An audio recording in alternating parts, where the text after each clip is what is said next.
ಹೇಳಿ ಮತ್ತೆ ಅವರೇ ಹೇಳಿ ಕೇಳ್ಬಾರ್ದಪ್ಪ ನೀವು ಅಂತ ಹೇಳಿ ಮತ್ತೆ ಕೇಳಕ್ಕಲ್ಲ ಹೇಳ್ರಿ ಅವ್ರ ತಕ್ಕ ಹೇಳ್ರಿ ಕೇಳ್ಬಾರ್ದಪ್ಪ ನೀವೇ ಸಂಬಂಧ ಇಲ್ಲ ಅಂತ ಕೇಳಕ್ಕಲ್ಲ ಅನ್ಸುತ್ತ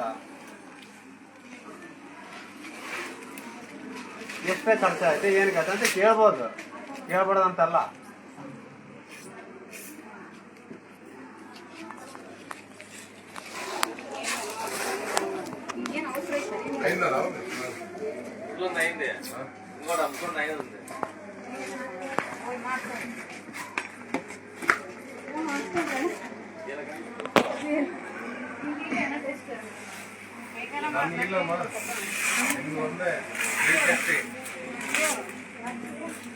ಇಲ್ಲ ಕಾದು ನಿಮ್ಗೆ ಆಶಾವರ್ಕರ್ಗೆ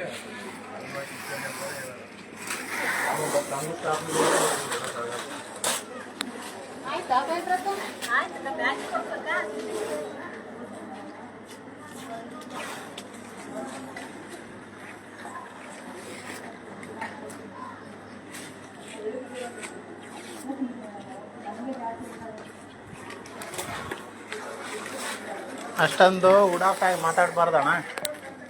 ಯಾರನ್ನ ಕೇಳಿದರೆ ಹೇಳ್ಬೇಕು, ನಿಮಗೆ ತಿಳಿದಂಥ ಇನ್ಫಾರ್ಮೇಷನ್ ಹೇಳ್ಬೇಕು ಇನ್ನೊಬ್ಬರಿಗೆ. ಅಟ್ಲೀಸ್ಟ್ ನಿಮಗೆ ಸಂಬಳ ಕೊಡೋರು ಯಾರಂತಾನೆ ಗೊತ್ತೈತೆ ಇಲ್ಲ. ಅಲ್ಲ ಅವ್ರದ್ದು ಗೊತ್ತಿಲ್ಲ ಹಂಗಾರೆ, ಸಂಬಳ ಕೊಡೋರ್ದು ಗೊತ್ತಿಲ್ಲ ನಿನಗೆ. ಅಲ್ಲ ಈಗ ಸಂಬಳ ಕೊಡೋರ್ದು ಗೊತ್ತಿಲ್ಲ ನಿನಗೆ ಹಂಗಾರೆ.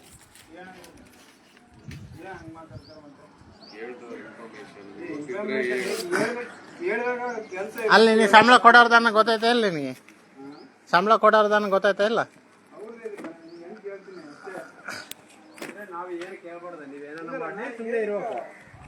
ಅಲ್ಲ ಇವಾಗ ಎದಕ್ ಆಗ್ತದ್ರಿ ಏನ್ ಕತೆ ಇನ್ಫಾರ್ಮೇಶನ್ ಕೇಳೋದ್ ತಪ್ಪ ಅಣ್ಣ.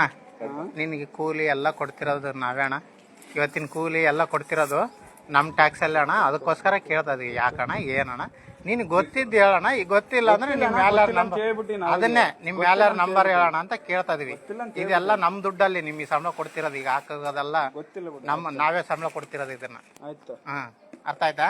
ಮತ್ತೆ ಸಂಬಳ ಕೊಡೋರ್ಗೆ ಹೇಳ್ಬೇಕೋ ಬೇಡವಾ ನೀನು ಇನ್ಫಾರ್ಮೇಶನ್? ಇಲ್ಲ ಗೊತ್ತಿಲ್ಲ. ಹಾ ಮತ್ತೆ ಸಂಬಳ ಕೊಡೋರ್ಗೆ ಇನ್ಫಾರ್ಮೇಶನ್ ಹೇಳ್ಬೇಕು ನೀನು. ಈಗ ನಿನಗೆ ಕೊಡ್ತಾ ಇರೋದು ನಾವೇ ಇದಕ್ಕೆ ಸಂಬಳ ಏನಣ್ಣ. ಇಲ್ಲ ನನಗೆ ಗೊತ್ತಿಲ್ಲ. ಅಷ್ಟು ಉಡಾಫಾಯಿ ಮಾತಾಡ್ಬಾರ್ದಣ್ಣ.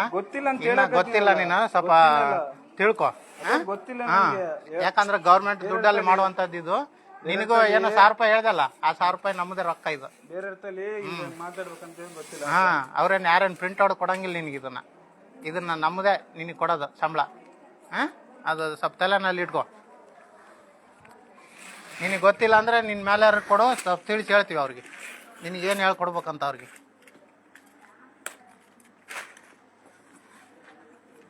ಅಷ್ಟು ಉಡಾಫಾಗಿ ಮಾತಾಡಬಾರ್ದು. ಇದಕ್ಕೆ ಸುಮಾರು ಒಂದು 50ರಿಂದ 1 ಲಕ್ಷ ರೂಪಾಯಿ ಖರ್ಚು ಮಾಡ್ತಾರ. ಇದು ಏನಾದ್ರು ಯೂಸ್ ಆಗ್ಬೇಕಲ್ಲ ಜನಗಳಿಗೆ. ಅಷ್ಟಿಷ್ಟು ರೊಕ್ಕ ಖರ್ಚು ಮಾಡ್ತಾರ ಅಂದ್ರೆ ಮತ್ತೆ ಕೇಳ್ತಾರೆ. ಇವಾಗ ನಾ ಬಂದಾಗ ಗೊತ್ತಿದ್ರೆ ಗೊತ್ತೈತೆ ವಕೀಲ್ ಇದ್ರೆ ಇಲ್ಲಾಗ ಇವ್ರಿಗೆ ಕಾಂಟ್ಯಾಕ್ಟ್ ನಂಬರ್ ಮಾಡ್ರಿ ಇವ್ರು ಕೇಳ್ರಿ ಅಂತ ಹೇಳಿದ್ರೆ ಅವ್ರಿಗೆ ಫೋನ್ ಮಾಡಿ ರೆಸ್ಪೆಕ್ಟಿವ್ ಆಗಿ ಕೇಳೋಣ, ರೆಸ್ಪೆಕ್ಟಿವ್ ಆಗಿ ಉತ್ತರ ಕೊಡೋ. ಫಸ್ಟ್ ಏನಾದ್ರು ರಾಂಗ್ ಮಾತಾಡ್ತೀರಾ? ಅಲ್ಲಣ್ಣ ನಿನ್ನ ಮೇಲೆ ನಿನ್ನ ಸಂಬಳ ಕೊಡೋರ್ದು ಕೂಡ ಗೊತ್ತಿರಕ್ಕಲ್ಲ ಹಂಗಾರೆ ನಮ್ಮನೇನು ಹುಚ್ಚರ ಅಂತ ಮಾಡಿ ನೀನು. ಅಲ್ಲ ಅವ್ರನ್ನೂ ಕೇಳ್ತೀವಿ ನಿನ್ನೂ ಕೇಳ್ತೀವಿ. ಈಗ ನಿನಗೆ ಅಟ್ಲೀಸ್ಟ್ ನಿನಗೆ ಸಂಬಳ ಕೊಡ 1000 ರೂಪಾಯಿ ಅಂದೆ, 1000 ರೂಪಾಯಿ ಕೊಡತ್ತೆ ಯಾರು ನಿನಗೆ? ನಿನಗೆ 1000 ರೂಪಾಯಿ ಕೊಡತ್ತೆ ಯಾರು? ನಾವು ನಿನಗೆ ಸಂಬಳ ಕೊಟ್ಟು ನಿನ್ನ ಹತ್ರ ಈ ಥರ ಮಾತಾಡ್ಸ್ಬೇಕು ನೋಡು ಹೆಂಗೈತೆ ಅಂತ.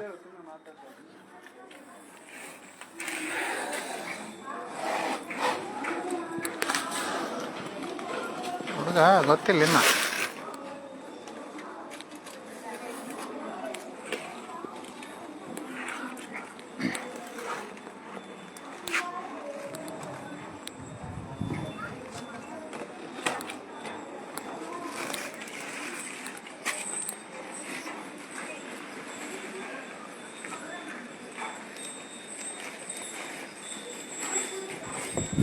ಎಲ್ಲರಿಗೂ ನಮಸ್ಕಾರ. ನಾನು ರವಿ KRS ಪಕ್ಷದ ಸೈನಿಕ. ಈಗ ನಮ್ಮೂರು ಪ್ರಾಥಮಿಕ ಆರೋಗ್ಯ ಕೇಂದ್ರ ಯಮಗೋನಹಾಳ್.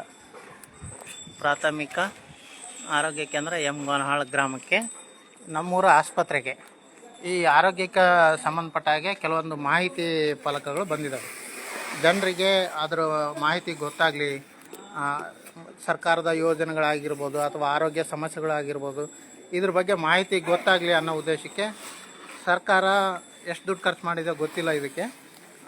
ಈ ಥರ ಚಾರ್ಟ್ಸ್ ಕಳಿಸಿದ್ದಾರೆ. ಇವುಟ್ರನ್ನ ಆಸ್ಪತ್ರೆಯಲ್ಲಿ ಅಳವಡಿಸಿ ಜನರಿಗೆ ತಿಳ್ಕೊಳ್ಳಿ ಅಂತ.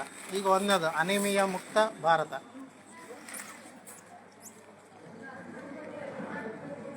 ಹಾಗೆ ಎರಡನೇದು ಮಾರಕ ರೋಗಗಳಿಂದ ನಿಮ್ಮ ಮಗುವನ್ನು ರಕ್ಷಿಸಿ. 12 ಮಾರಕ ರೋಗಗಳಿಂದ ನಿಮ್ಮ ಮಗುವನ್ನು ರಕ್ಷಿಸಿಕೊಳ್ಳೋದು ಹೇಗೆ ಅನ್ನುವಂತಹ ಮಾಹಿತಿ ಫಲಕ.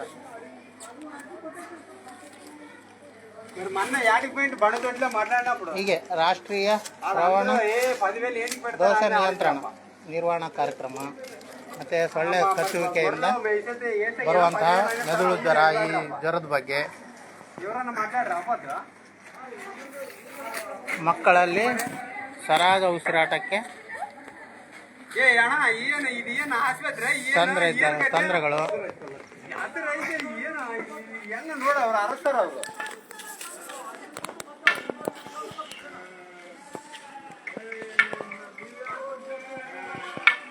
ಹೊಡ್ಕೊಂಡು ಹೋಗಿನ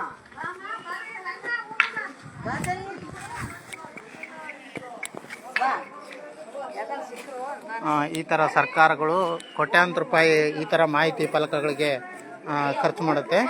ಆದರೆ ಏನಕ್ಕೆ ಖರ್ಚು ಮಾಡೋದು, ಅದರ ಎಫೆಕ್ಟಿವ್ ಆಗಿ ರಿಸಲ್ಟ್ ಜನಗಳಿಗೆ ತಲುಪೋದಿಲ್ಲ. ನೋಡಿ, ಎಷ್ಟೋ ಕೋಟ್ಯಾಂತರ ರೂಪಾಯಿಗಳಲ್ಲಿ ಇಂತಹ ಮಾಹಿತಿ ಫಲಕಗಳನ್ನು ಪ್ರತಿಯೊಂದು ಹಾಸ್ಪಿಟ್ಲ್ಗಳಿಗೆ ಈ ಥರ ಟೆಂಡರ್ ಕರೆದು ಅವ್ರಿಗೆ ಅಗ್ರಿಮೆಂಟ್ ಮಾಡುವಂಥದ್ದು.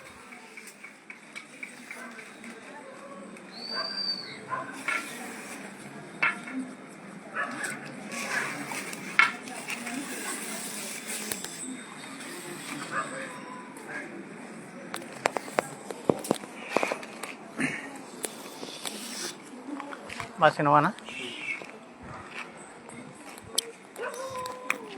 ಹಿಂಗೆ ನಮ್ಮ ರಾಜ್ಯ ಮತ್ತು ಕೇಂದ್ರ ಸರ್ಕಾರಗಳು ಹಲವಾರು ಯೋಜನೆಗಳಿಗೆ ಹೀಗೆ ಸುಮಾರು ಇದ್ದಾವೆ. ಅದರಲ್ಲಿ ಅವರು ತೆಗಿತಿದ್ದಾರೆ ಪಾಪ, ಅವ್ರಿಗೆ ಅಡ್ಡಿಪಡಿಸೋದು ಬೇಡ ಅನ್ನೋ ಉದ್ದೇಶಕ್ಕೆ 10 ಪ್ಲೇಟ್ಸ್ ಇದ್ದಾವೆ, 10 ಪ್ಲೇಟ್ಸ್ ಇದ್ದಾವೆ. ಹೀಗೆ ಇದಕ್ಕೆ ಸಾವಿರಾರು ರೂಪಾಯಿ, ಈಗ 50,000 ಲಕ್ಷ ರೂಪಾಯಿ ಇರ್ಬೋದೇನೋ. ಇದಕ್ಕೆ ಇಷ್ಟೊಂದು ದುಡ್ಡು ನಮ್ಮದೇ ತೆರಿಗೆ ಹಣದಲ್ಲಿ ಖರ್ಚು ಮಾಡಿ ಆಸ್ಪತ್ರೆಗಳಲ್ಲಿ ಅಳವಡಿಸುವಂಥದ್ದು. ಅದಕ್ಕೋಸ್ಕರನೇ ಒಂದು ಆಸ್ಪತ್ರೆಗೆ ಇಷ್ಟು ದುಡ್ಡು, ನಮ್ಮ ತೆರಿಗೆ ಹಣದಲ್ಲಿ ಖರ್ಚಾಗುವಂತಹ ದುಡ್ಡು ಇಷ್ಟು. ಇದಕ್ಕೆ ಸಾರ್ವಜನಿಕರು ನಮ್ಮ ತೆರಿಗೆ ಹಣದಲ್ಲಿ ಏನೆಲ್ಲ ಖರ್ಚುಗಳಾಗ್ತಿದೆ, ಪ್ರತಿಯೊಂದು ಆಸ್ಪತ್ರೆಗಳಿಗೆ ಲೆಕ್ಕ ಹಾಕಿದ್ರೆ ನೋಡಿ, ಸರ್ಕಾರ ನಮ್ಮ ತೆರಿಗೆ ಹಣನ ಯಾವ ರೀತಿಯೆಲ್ಲ ಖರ್ಚು ಮಾಡುತ್ತೆ ಅದ್ರ ಬಗ್ಗೆ ನಮಗೆ ಮಾಹಿತಿನೇ ಇರೋದಿಲ್ಲ. ಎಷ್ಟೋ ಕೋಟ್ಯಾಂತರ ರೂಪಾಯಿ ಯಾರೋ ಕಾಂಟ್ರಾಕ್ಟ್ಗಾರರು ಒಪ್ಕೊತಾರೆ, ಯಾರೋ ಏನಕ್ಕೋ ಖರ್ಚು ಮಾಡ್ತಾರೆ. ಒಂದು ಫೋಟೋದಲ್ಲಿ ಅವ್ರಿಗೆ ಲಕ್ಷಾಂತರ ರೂಪಾಯಿ ಬಿಲ್ ಆಗಿಬಿಡುತ್ತೆ. ಇಷ್ಟೆಲ್ಲ ವ್ಯವಸ್ಥೆ, ನಮ್ಮ ಟ್ಯಾಕ್ಸ್ ಮನಿ ಎಷ್ಟೆಲ್ಲ ದುರುಪಯೋಗ ಆಗ್ತಿದೆ. ಪ್ರತಿಯೊಂದು ಒಳ್ಳೆಣ್ಣೆ ಪ್ಯಾಕೆಟ್ಲಿಂದ ಮೊದಲು ಮಾಡಿ ಏರಿಸ್ತಾರೆ. ಯಾಕೆ ಏರುತ್ತೆ? ನಮಗೆ ಇಂತಹ ದುಂದು ವೆಚ್ಚಗಳು, ಸಾಕಷ್ಟು ದುಂದು ವೆಚ್ಚಗಳನ್ನು ಮಾಡುತ್ತೆ ಸರ್ಕಾರ.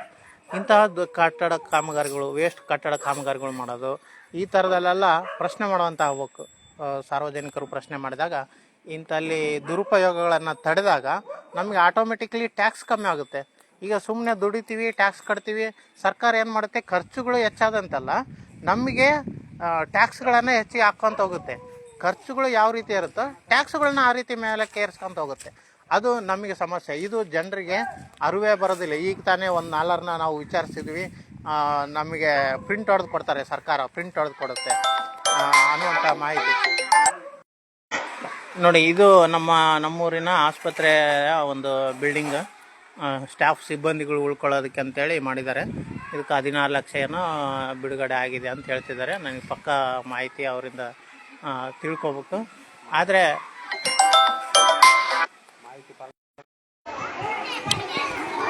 ಹೀಗೆ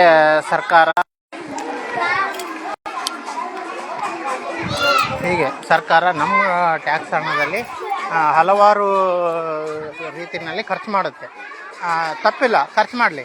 ಬಟ್ ಅದರ ಮಾಹಿತಿ ಫಲಕ ಹಾಕ್ತಾರೆ, ಅದನ್ನು ಎಷ್ಟು ಜನ ನೋಡ್ತಾರೆ, ಅದು ಎಷ್ಟು ಮಟ್ಟಿಗೆ ಇಂಪ್ಲಿಮೆಂಟೇಷನ್ ಆಗ್ತಾ ಇದೆ ಅನ್ನೋದು ಭಾಳ ಇಂಪಾರ್ಟೆಂಟ್ ಆಗುತ್ತೆ ಇಲ್ಲಿ. ಈಗ ಮಾಹಿತಿ ಫಲಕ ಹಾಕ್ತಾರೆ, ಆ ಸ್ಕೀಮ್ಗಳು ಬರೀ ನಮ್ಮ ದೇಶದ ಒಂದು ದುರ್ವ್ಯವಸ್ಥೆ ಏನಂದರೆ ಲಕ್ಷಾಂತರ ಯೋಜನೆಗಳು ನಮ್ಮಲ್ಲಿದೆ, ಆದರೆ ಅವು ಜಾರಿ ಆಗ್ತಾ ಇಲ್ಲ. ಜಾರಿ ಆಗೋದ್ರಲ್ಲಿ ಎಡುತ್ತಾ ಇದ್ದಾವೆ. ಸುಮಾರು ಯೋಜನೆಗಳು, ಒಳ್ಳೊಳ್ಳೆ ಯೋಜನೆಗಳು ಇರ್ತವೆ, ಆದರೆ ಅವು ಯಾವ ರೀತಿ ಆಗ್ತಾವಪ್ಪ ಅಂದರೆ ಸುಮ್ಮನೆ ಯಾರೋ ದುಡ್ಡಿಗೆ ಯೋಜನೆಗಳು ಕ್ರಿಯೇಟ್ ಆಗಿಬಿಡ್ತವೆ.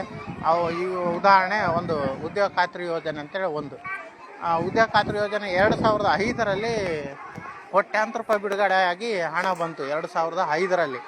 ಆದರೆ ಇವತ್ತಿನವರೆಗೂ ಕೆಲವೊಂದು ಗ್ರಾಮ ಪಂಚಾಯಿತಿಗಳಲ್ಲಿ ಉದ್ಯೋಗ ಖಾತ್ರಿ ಯೋಜನೆ ಅಂದರೆ ಏನು, ಅದು ಯಾಕೆ ಜಾರಿ ಬಂತು, ಅದು ಯಾಕೆ ಏನು ಉಪಯೋಗ ಅನ್ನೋದೇ ಗೊತ್ತಿಲ್ಲ. ಇವತ್ತಿನವರೆಗೂ ಅದರಲ್ಲಿ ಆಗುವಂತಹ ದುರುಪಯೋಗಗಳು, ದುಡ್ಡನ್ನು ಕೊಳ್ಳೆ ಹೊಡೆಯುವಂಥದ್ದು ನಿಂತ್ಕೊಳ್ತಾನೇ ಇಲ್ಲ.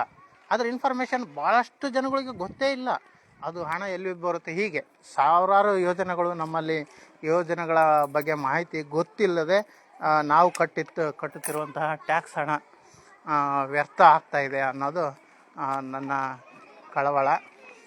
ಎಷ್ಟೋ ಪ್ರಜಾಪ್ರಭುತ್ವ ನಾವು ನಮ್ಮಲ್ಲಿ ಟ್ಯಾಕ್ಸ್ ತಗೊಳ್ಳುತ್ತೆ ಅಷ್ಟೇ, ಆದರೆ ಎಲ್ಲಿ ಹೋಗ್ತಾ ಇದೆ ಅನ್ನೋದು ಒಂದು ದುರಂತ. ನಮಸ್ಕಾರ.